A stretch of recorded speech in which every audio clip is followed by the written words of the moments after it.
आज हम बात करेंगे वृश्चिक राशि वालों। हम लोग अक्सर एक दूसरे से पूछते हैं कि हम अपने मन को अपने वश में कैसे करें। लोग अलग अलग तरीके बताते हैं और हम उन्हें करने की कोशिश करते हैं, पर अंत में हम नाकाम हो जाते हैं। गौतम बुद्ध की जीवन की एक छोटी सी कहानी आपको बताएगा कि किस तरह से आप अपने मन का उपयोग अपने हिसाब से कर सकते हैं। एक बार गौतम बुद्ध एक नगर से गुजर रहे थे। उस नगर में एक कपड़ों की बहुत बड़ी दुकान होती है। वहाँ पर एक व्यक्ति बैठा होता है। बुद्ध की नजर उस व्यक्ति पर पड़ती है। वह व्यक्ति बहुत ही दुखी नजर आता है। बुद्ध उसके पास जाते हैं और उससे पूछते हैं कि आप इतने दुखी क्यों हो। वह व्यक्ति बुद्ध को देखकर उन्हें प्रणाम करता है और कहता है कि क्या बताऊं बुद्ध, जब से मेरी पत्नी की मृत्यु हुई है तब से मैं अपने छोटे बेटे को अपने साथ अपनी दुकान पर ले आता हूँ, परंतु उसका व्यवहार बहुत ही खराब है। जैसे ही कोई ग्राहक कुछ सामान लेने के लिए दुकान पर आता है, मेरा बेटा उसकी पगड़ी को उतारकर फेंक देता है या उसके झोले को उतारकर फेंक देता है,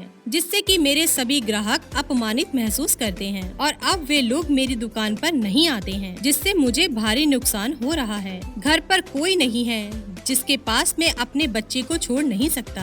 मैंने अपने बेटे को बहुत समझाने की कोशिश भी करी, डांटा पीटा सब कुछ करके देख लिया, परंतु कोई भी तरीका काम नहीं आया। बुद्ध कहते हैं यदि तुम कहो तो मैं तुम्हारी सहायता कर सकता हूँ। बुद्ध की बात सुनकर उस व्यक्ति की आंखों में एक खुशी की चमक आ जाती है और वह व्यक्ति बुद्ध से कहता है, बुद्ध बड़ी कृपा होगी आपकी यदि आप मेरी इस समस्या का हल कर दे तो। परंतु बुद्ध उस व्यक्ति से कहते हैं कि मैं जो भी करूँगा उसमें तुम दखल नहीं दोगे और न ही कोई प्रश्न करोगे। तुम्हें मुझे यही वचन देना होगा। वह व्यक्ति बुद्ध को वचन देता है, आप जो भी करेंगे मैं उसमें बिल्कुल भी दखल अंदाजी नहीं करूँगा। अगले दिन बुद्ध उस दुकान पर पहुँचते हैं। बुद्ध अपने सर पर एक पगड़ी बांधे हुए होते हैं। वह बच्चा हमेशा की तरह बुद्ध के पास आता है और उनकी पगड़ी उतार कर फेंक देता है। बुद्ध मुस्कुराते हैं और उस बच्चे से कहते हैं, बहुत अच्छे बेटा, अब जाओ उस पगड़ी को उठा कर लेकर आओ। वह बुद्ध की बात सुनकर उस पगड़ी को उठाकर लाता है और बुद्ध को दे देता है। बुद्ध वहाँ से चले जाते हैं। अगले दिन बुद्ध एक लकड़ी लेकर आते हैं और एक कुल्हाड़ी लेकर आते हैं और दुकान पर आकर बैठ जाते हैं। वह बच्चा बुद्ध की पगड़ी को उतारने के लिए जैसे ही जाने वाला होता है तो बुद्ध उससे कहते हैं कि बेटा जाओ उस कुल्हाड़ी से उस लकड़ी को काट दो।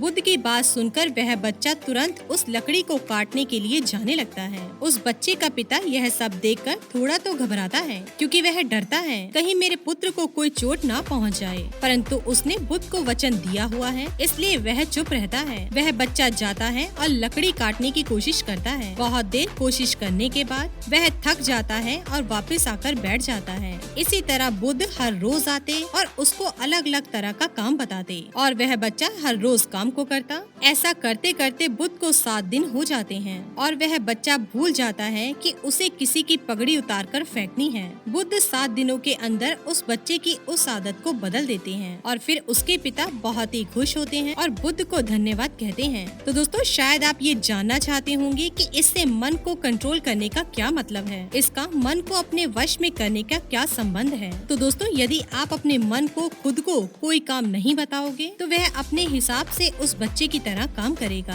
आप हमेशा अपने मन से यह तो कहते हो, यह मत कर, वो मत कर, यहाँ मत जा, वहाँ मत जा, पर कभी आप उससे यह क्यों नहीं कहते, यह कर, वो कर, इसे कर, यहाँ जा। और दोस्तों, यही आपकी सबसे बड़ी गलती है। उस बच्चे की तरह हमारा मन भी हमारे वश में हो सकता है, परंतु यदि हम उसे काम बताएं, ना कि उसे रोकने का प्रयास करें। मन का स्वभाव है काम करना, कुछ सोचना, कुछ करना, और आज हमारे पास 2 विकल्प हैं। या तो मन को उसके हिसाब से काम करने दें या फिर हम उससे अपने हिसाब से काम करवाएं। अगर आप अपने मन के द्वारा अपने हिसाब का काम करवाना सीख गए तो आप पाएंगे कि आपका मन आपका इंतजार करेगा कि कब आप उसे आदेश देंगे। ज्यादातर काम मन अपने हिसाब से कर रहा है और यही सबसे बड़ी समस्या है।